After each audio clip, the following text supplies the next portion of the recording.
So and then they went through persecution and slavery and everything.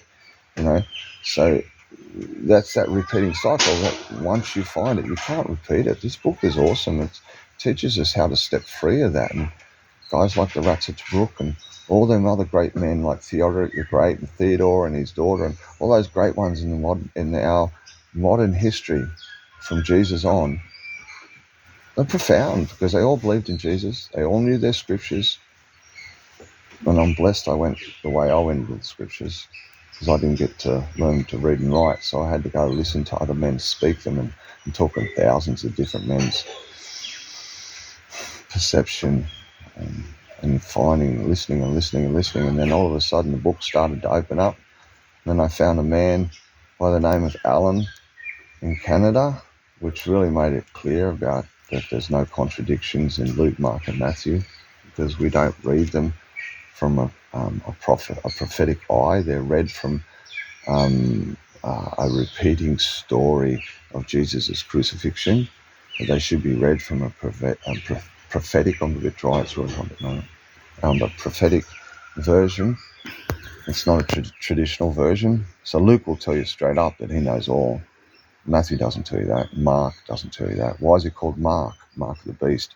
Matthew was a Jew, wasn't he? That's the left behind.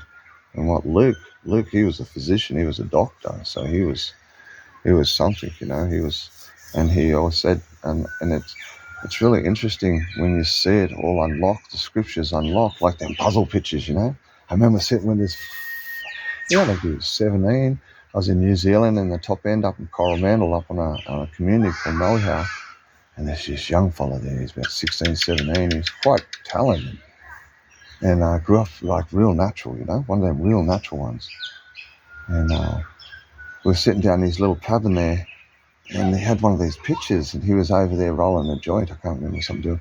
And I was looking at this picture across there. There's two chairs. And I'm looking, and I go, "Hey, what's that?" And he goes, "That's a puzzle picture." And I go, "What's that?" Because all I seen was colours and squiggles and flickers. And it was all. I go, "What is that thing? What the fuck would you? Why would you hang that up on your wall?" He says, "Oh no, it's a picture in it." And he walked over and he picked it up and he turned it. He says, "It's upside down." He turned it over and I go, "Hey, it's the same picture, bro. You just turned the colours over." It was quite funny, and I was like, oh, man, this is quite interesting when I see it. It really neurologically opened up my perception of the way I see life and see people. It really blew me away. And he turned upside down. I go, "What?" And he looked at me, smiled, and he sat down underneath it. He was underneath, and he was face to face with her. He was sitting underneath it. And I go, "So just tell me what's in it, can you?" And he goes, "There's a horse and as soon as he said the P for the pyramid, it just went bang. And I go, "Whoa!" And the picture came literally out. It was holographic and came out.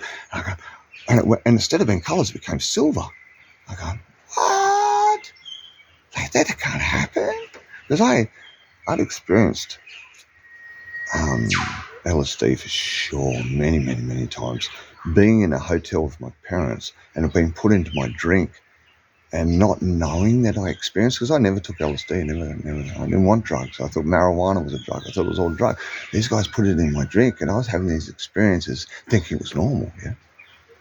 And then when I seen these, after I seen this one, and I go, oh, okay, it's a chemical reaction. It's still a word, because when he said those words, it triggered a memory in my memory of what a horse looks and what a pyramid looks like. And all of a sudden the picture was there. And it was a trigger of memory. And it was really fascinating how I was allowed out of that bipolar